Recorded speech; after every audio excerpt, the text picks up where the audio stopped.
Hi friends, welcome to missus queen Viji channel. Om Saravana பவ. சரவணம் என்றால் தர்ப்பை என்று பொருள். பவ என்றால் தோன்றுதல் என்று பொருள்.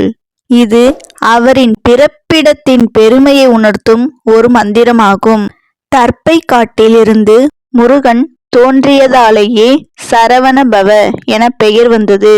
பொய்கை என்பது ஒரு இயற்கையான நீர்நிலை, அதாவது சுனை ஆகியவற்றை குறிக்கும். ஆறு முகனான முருகப்பெருமானின் அருளை முழுமையாக பெற உச்சரிக்க வேண்டிய 6 எழுத்து மந்திரம்தான் ஓம் சரவணபவ. இவற்றில் சா என்பது லக்ஷ்மி கடாட்சம், அருள் நிறைந்த செல்வம். ரா என்பது சரஸ்வதி கடாட்சம், கல்வி. வா என்பது போகம், இன்பத்தை தரக்கூடியது.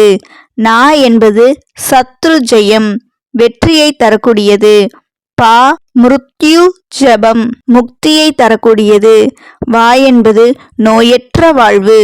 இந்த 6 எழுத்து மந்திரத்தை உச்சரிக்க உச்சரிக்க உடம்பில் ஒரு சக்தியும் நமது உள்ளத்தில் ஒரு தெம்பு உண்டாகும். அழைத்த போதெல்லாம் வருவதற்கு காத்து நிற்பவன் சரவணபவன் முருகனாவார். ஓம் சரவணபவ. ஓம் என்பது ஓம் என்னும் பிரணவ மந்திரத்தின் பொருள். இறைவனின் உன்னதமான புனிதமான மந்திரமாகும். பிரணவம் என்றால் சுவாசம் என்று பொருள். மனிதன் உயிர் வாழ சுவாசம் எவ்வளவு அவசியமோ அதேபோல் இந்த பிரபஞ்சம் உயிர் வாழ ஓம் என்னும் பிரணவ மந்திரம் அவசியம். ஓம் என்னும் மந்திரத்திற்குள் பிரம்மன், விஷ்ணு, சிவன் ஆகிய முப்பெரும் கடவுள்களும் அடங்கியுள்ளனர். முருகனின் மூல மந்திரம் ஓம் சரவணபவ. சரவணபவ என்பது பக்தி, நம்பிக்கை, வீரமும் ஞானமும் நிரம்பிய சக்தி மிக்க மந்திரமாகும். தினந்தோறும் அதிகாலையில் நீராடி திருநீறு அணிந்து மனதார முருகனை நினைத்து ஓம் சரவணபவ என்னும் 6 எழுத்து மந்திரம் கூறி வணங்க வேண்டும்.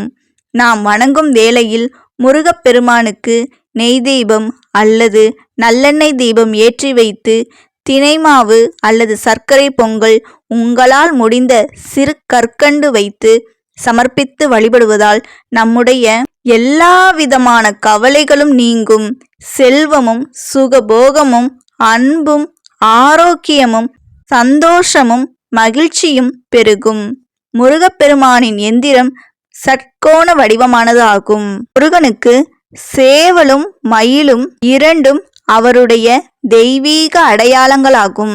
முருகனின் கொடியில் சேவல் சின்னம் இடம்பெற்றிருப்பது விழிப்பு மற்றும் வெற்றி என்பதற்கான சின்னம்.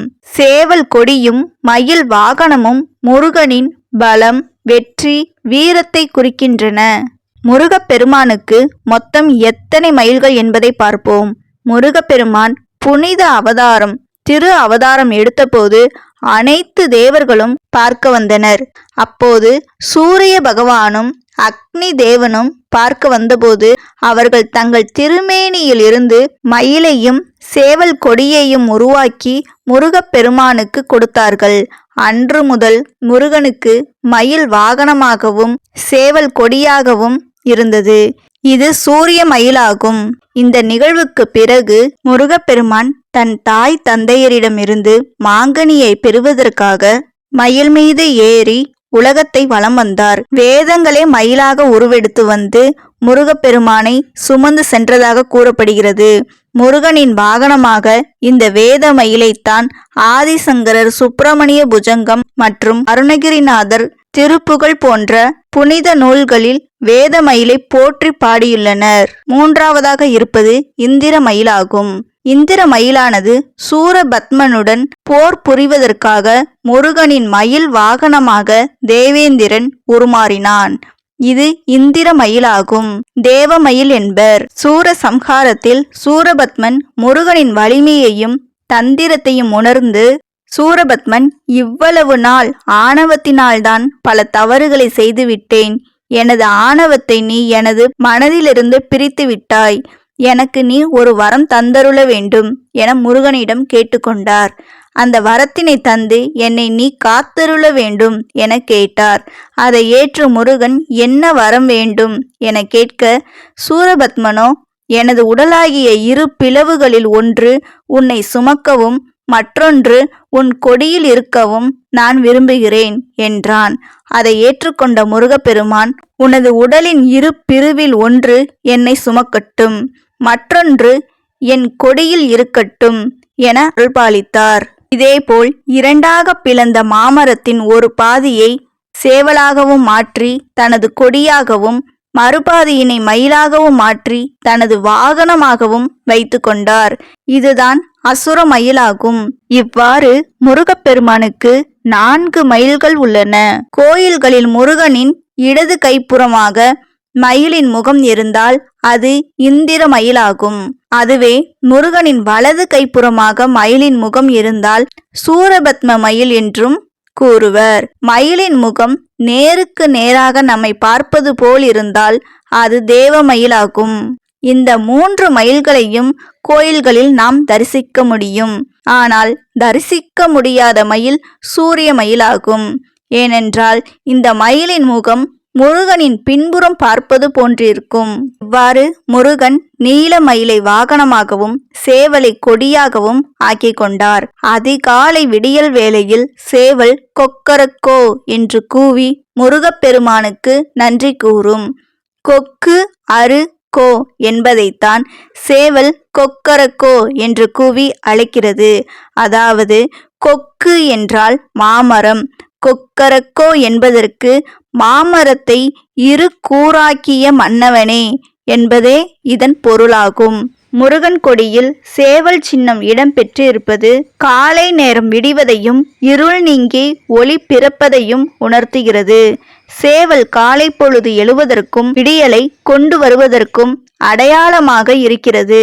சூரபத்மனின் ஆணவத்தை கொன்று அவனது சக்தியை அடக்கியதால் சேவல் சின்னம் முருகனின் வெற்றிக்கு ஒரு அடையாளமாகும். இது தீமையை வென்று நல்லதை வரவேற்கும் ஒரு குறியீடாக கருதப்படுகிறது. நினைத்ததை நிறைவேற்றும் முருகன் வழிபாடு ஒரு சக்தி வாய்ந்த வழிபாடாகும். முழு நம்பிக்கையுடனும் பக்தியுடனும் வழிபாடு செய்தால் நாம் நினைத்தது எளிதில் நிறைவேறும். முருகனின் அருளால் அனைத்து நலன்களும் நம்மை சூழட்டும். முருகன் வழிபாட்டின் பலனாக மன அமைதி, நிம்மதி மற்றும் செல்வ வளம் உண்டாகும். வெற்றிவேல் முருகனுக்கு அரோகரா, வீரவேல் முருகனுக்கு அரோகரா. ஓகே ஃப்ரெண்ட்ஸ், இந்த வீடியோ உங்களுக்கு பிடிச்சிருந்துச்சுன்னா லைக் பண்ணுங்க, ஷேர் பண்ணுங்க, மறக்காம நமது சேனலை சப்ஸ்கிரைப் பண்ணிக்கோங்க. இது போன்ற ஆன்மீக தகவல்களை தெரிந்து கொள்ள நமது மிஸ்ஸஸ் குயின் விஜய் சேனலை சப்ஸ்கிரைப் பண்ணிக்கோங்க. நம்பிக்கையுடன் இருங்கள், மகிழ்ச்சியுடன் வாழுங்கள். Be positive, be happy. Thank you.